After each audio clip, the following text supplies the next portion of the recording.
ओम नमो भगवते वासुदेवाय नमः। नमस्कार दोस्तों, आप सभी का मेरे YouTube चैनल मायरा बॉयज़ में हार्दिक स्वागत है। आज की इस वीडियो में हम आपको बृहस्पतिवार व्रत कथा सुनाएंगे। कथा सुनने से पहले आप सभी से मेरा अनुरोध है, कमेंट बॉक्स में जय बृहस्पति देव जरूर लिखें।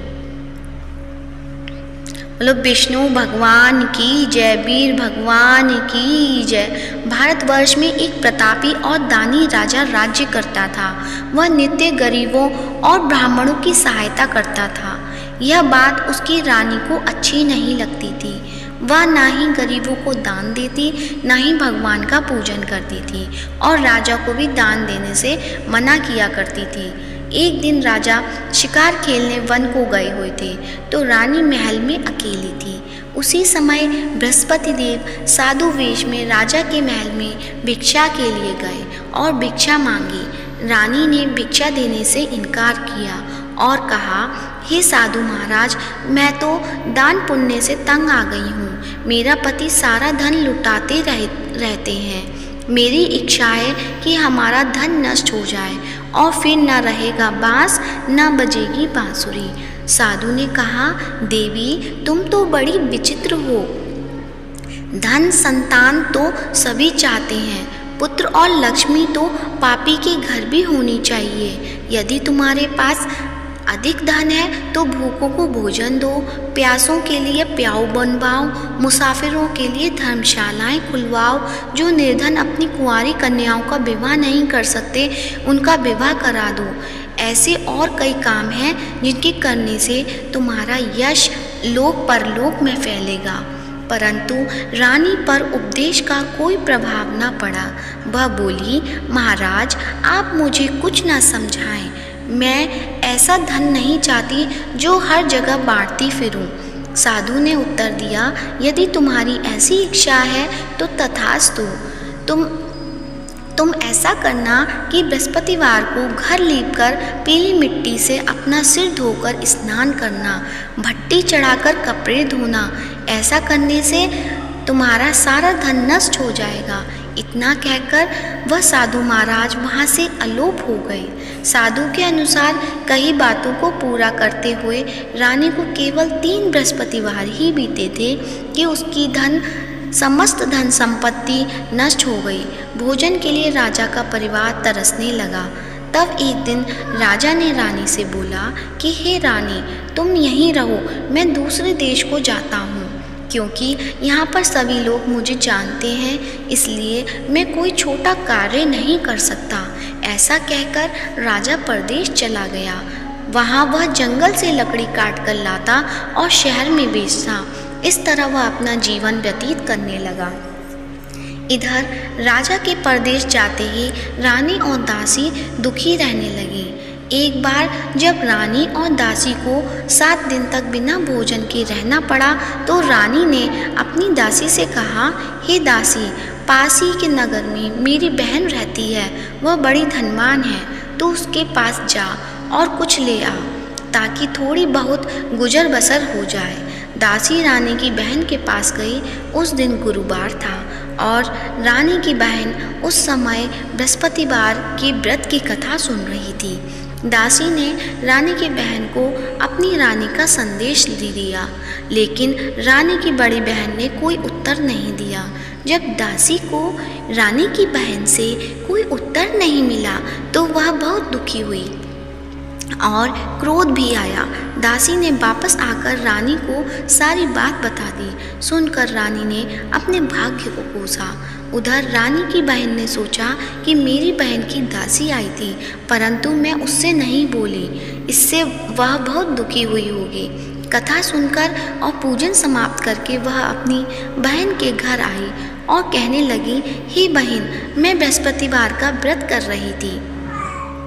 तुम्हारी दासी मेरे घर आई थी, परंतु जब तक कथा होती है तब तक ना तो उठते हैं और ना ही बोलते हैं, इसलिए मैं नहीं बोली। कहो दासी क्यों गई थी? रानी बोली, बहन तुमसे क्या छिपाऊं, हमारे घर में खाने तक को अनाज नहीं था। ऐसा कहते कहते रानी की आंखें भर आईं। उसने दासी समेत पिछले 7 दिनों से भूखे रहने तक की बात अपनी बहन को विस्तार पूर्वक सुना दी। रानी की बहन बोली, देखो बहन, भगवान बृहस्पति देव सबकी मनोकामना पूर्ण करते हैं। देखो, शायद तुम्हारे घर में अनाज रखा हो। पहले तो रानी को विश्वास नहीं हुआ, पर बहन के आग्रह करने पर उसने अपनी दासी को अंदर भेजा तो उसे सचमुच अनाज से भरा एक घड़ा मिल गया। यह देखकर दासी को बड़ी हैरानी हुई। दासी रानी से कहने लगी, हे रानी, जब हमको भोजन नहीं मिलता तो हम व्रत ही तो करते हैं, इसलिए क्यों ना इनसे व्रत और कथा की विधि पूछ ली जाए ताकि हम भी व्रत कर सकें। तब रानी ने अपनी बहन से बृहस्पतिवार का व्रत करने के बारे में पूछा।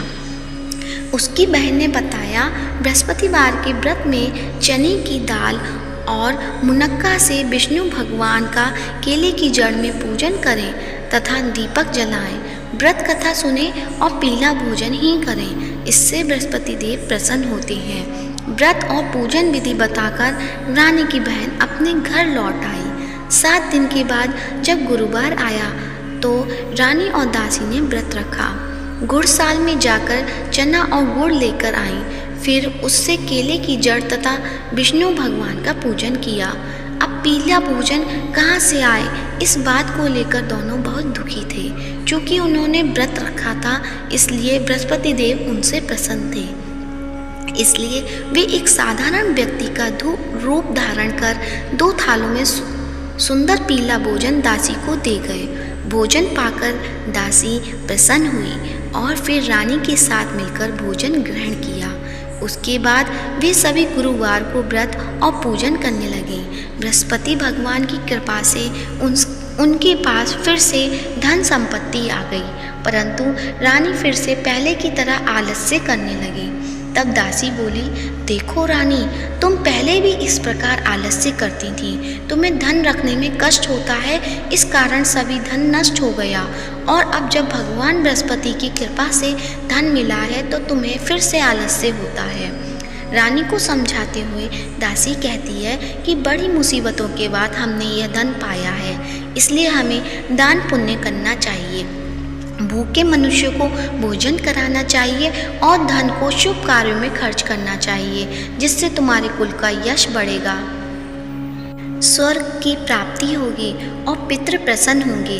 दासी की बात मानकर रानी अपना धन शुभ कार्यों में खर्च करने लगी, जिससे पूरे नगर में उसका यश फैलने लगा।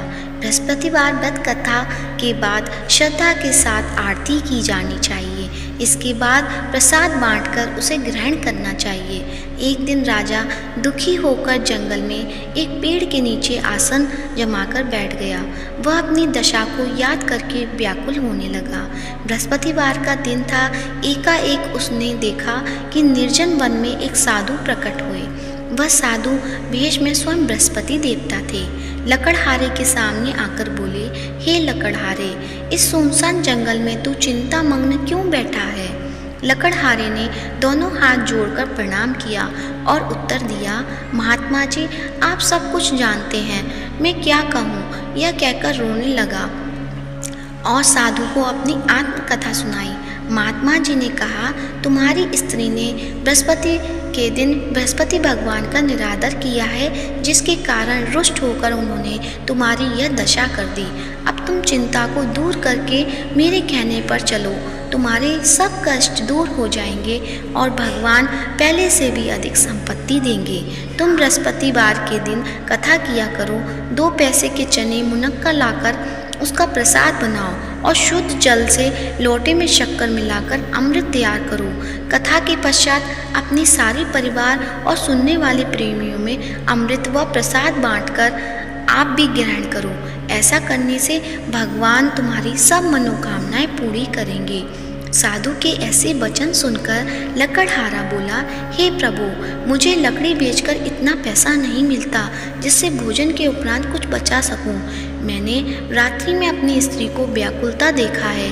मेरे पास कुछ भी नहीं जिससे मैं उसकी खबर मंगा सकूं।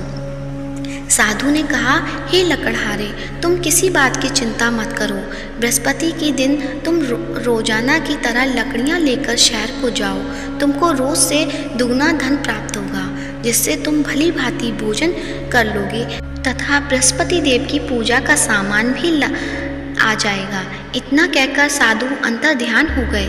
धीरे धीरे समय बीतता होने पर भी फिर वही बृहस्पतिवार का दिन आया। लकड़हारा जंगल से लकड़ी काटकर किसी शहर में बेचने गया।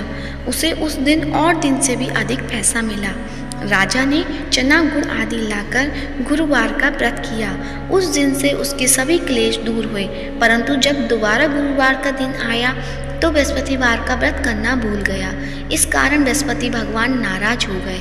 उस दिन उस नगर के राजा ने विशाल यज्ञ का आयोजन किया तथा शहर में यह घोषणा करा दी कि कोई भी मनुष्य अपने घर में भोजन न बनावे, न आग जलावे। समस्त जनता मेरे यहाँ भोजन करने आवे। इस आज्ञा को जो न मानेगा उसे फांसी की सजा दी जाएगी। इस तरह की घोषणा संपूर्ण नगर में करवा दी। राजा की आज्ञा अनुसार शहर के सभी लोग भोजन करने गए, लेकिन लकड़हारा कुछ देर से पहुंचा। इसलिए राजा उसको अपने साथ घर ले गए और ले जाकर भोजन करा रहे थे तो रानी की दृष्टि उस खूंटी पर पड़ी जिस पर उसका हार लटका हुआ था। वह वहां पर दिखाई नहीं दिया। रानी ने निश्चय किया कि मेरा हार इस मनुष्य ने चुरा लिया है। उसी समय सिपाहियों को बुलाकर उसको कारागार में डलवा दिया। जब लकड़हारा कारागार में पड़ गया और बहुत दुखी होकर विचार करने लगा कि न जाने कौन से पूर्व जन्म के कर्म से मुझे यह दुख प्राप्त हुआ है, और उसी साधु को याद करने लगा जो कि जंगल में मिला था। उसी समय तत्काल बृहस्पति देव साधु के रूप में प्रकट हुए और उसकी दशा को देखकर कहने लगे, अरे मूर्ख, तूने बृहस्पति देव की कथा नहीं करी, इस कारण मुझे दुख प्राप्त हुआ है। अब चिंता मत कर। बृहस्पतिवार के दिन कारागार के दरवाजे पर 4 पैसे पड़े मिलेंगे। उससे तू बृहस्पति देव की पूजा करना तो सभी कष्ट दूर हो जाएंगे। बृहस्पति के दिन उसे 4 पैसे मिले। लकड़हारे ने कथा कही। उसी रात्रि को बृहस्पति देव ने उस नगर के राजा को स्वप्न में कहा, हे राजा, तुमने जिस आदमी को कारागार में बंद कर दिया गया है वह निर्दोष है, वह राजा है, उसे छोड़ देना। रानी का हार उसी खूंटी पर लटका है। अगर तू ऐसा नहीं करेगा तो मैं तेरे राज्य को नष्ट कर दूंगा। इस तरह रात्रि के स्वप्न को देखकर राजा प्रातःकाल उठा और खूंटी पर हार देखकर लकड़हारे को बुलाकर क्षमा मांगी और लकड़हारे को योग्य सुंदर वस्त्र आभूषण देकर विदा कर दिया। बृहस्पति देव की आज्ञा अनुसार लकड़हारा अपने नगर को चल दिया। राजा जब अपने नगर के निकट पहुंचा तो उसे बड़ा आश्चर्य हुआ। नगर में पहले से भी अधिक बाग, तालाब, कुएं, बहुत सी धर्मशाला, मंदिर आदि बन गई हैं। राजा ने पूछा, यह किसका बाग और धर्मशाला है? तब नगर के सब लोग कहने लगे, यह सब रानी और दासी का है। उन्हें आश्चर्य हुआ और गुस्सा भी आया। जब रानी ने यह खबर सुनी कि राजा आ रहे हैं तो उन्होंने बांदी से कहा कि हे दासी, देख, राजा हमको कितनी बुरी हालत में छोड़ गए थे। हमारी ऐसी हालत देखकर वह लौट ना जाए, इसलिए तू दरवाजे पर खड़ी हो जा। आज्ञानुसार दासी दरवाजे पर खड़ी हो गई। राजा आए, उन्हें अपने साथ लेवा लाई। तब राजा ने क्रोध करके अपनी रानी से पूछा कि यह धन कैसे प्राप्त हुआ है। तब उन्होंने कहा, हमें यह सब धन बृहस्पति देव की इस व्रत कथा से प्राप्त हुआ है। राजा ने निश्चय किया कि 7 रोज बाद तो सभी बृहस्पति देव का पूजन करते हैं, परंतु मैं प्रतिदिन दिन में 3 बार कहानी तथा रोज व्रत किया करूँगा। अब हर समय राजा के दुपट्टे में चने की दाल बंधी रहती तथा दिन में 3 बार कहानी कहता। एक रोज राजा ने विचार किया कि चलो अपनी बहन के यहाँ हो आवे। इस तरह निश्चय कर राजा घोड़े पर सवार होकर अपनी बहन के यहाँ को चलने लगा। मार्ग में उसने देखा कि कुछ आदमी एक मुर्दे के लिए जा रहे हैं। उन्हें रोककर राजा कहने लगा, अरे भाइयों, मेरी बृहस्पति देव की कहानी सुन लो। वे बोले, लो, हमारा तो आदमी मर गया, इनको अपनी कथा की पड़ी है। परंतु कुछ आदमी बोले, अच्छा कहो, हम तुम्हारी कथा भी सुनेंगे। राजा ने दाल निकाली और जब कथा आदि हुई कि मुर्दा हिलने लग गया, और जब कथा समाप्त हो गई तो राम राम करके मनुष्य उठकर खड़ा हो गया। आगे मार्ग में उसे एक किसान खेत में हल चलाता मिला। राजा ने उसे देख और उससे बोला, अरे भैया, तुम मेरी बृहस्पतिवार की कथा सुन लो। किसान बोला, जब तक मैं तेरी कथा सुनूंगा तब तक 4 हरिया जोत लूँगा। जा अपनी कथा किसी और को सुनाना। इस तरह राजा आगे चलने लगा। राजा के हटते ही बैल पछाड़ खाकर गिर गए तथा किसान के पेट में बड़ी जोर का दर्द होने लगा। उस समय उसकी माँ रोटी लेकर आई। उसने जब यह देखा तो अपने पुत्र से सब हाल पूछा और बेटे ने सभी हाल कह दिया। तो बुढ़िया दौड़ी दौड़ी उस घुड़सवार के पास गई और उससे बोली कि मैं तेरी कथा सुनूंगी, तो अपनी कथा मेरे खेत पर चलकर ही कहना। राजा ने बुढ़िया के खेत पर जाकर कथा कही, जिसके सुनते ही वह बैल उठ खड़े हुए तथा किसान के पेट का दर्द भी बंद हो गया। राजा अपनी बहन के घर पहुंचा।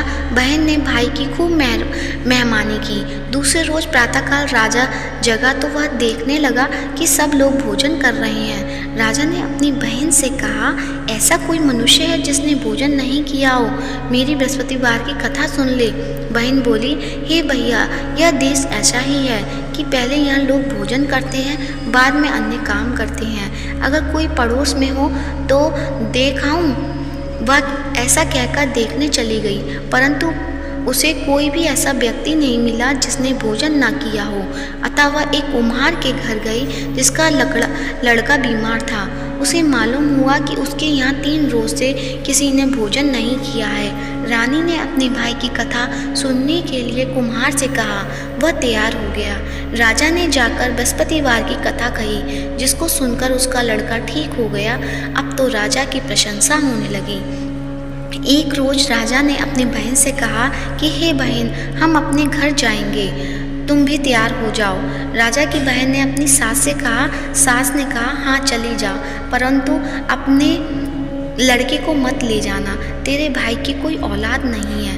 बहन ने अपने भैया से कहा, हे भैया, मैं तो चलूँगी पर बालक नहीं जाएगा। राजा बोला, जब कोई बालक नहीं चलेगा तब तुम ही क्या करोगी? बड़े दुख मन से राजा अपने नगर को लौट आया। राजा ने अपनी रानी से कहा, हम निर्वंशी हैं, हमारा मुंह देखने का धर्म नहीं है और कुछ भोजन आदि नहीं किया। रानी बोली, हे प्रभु, बृहस्पति देव ने हमें सब कुछ दिया है, वह हमें औलाद अवश्य देंगे। उसी रात बृहस्पति देव ने राजा से स्वप्न में कहा, हे राजा, उठ, सभी सोच त्याग दे, तेरी रानी गर्भ से है।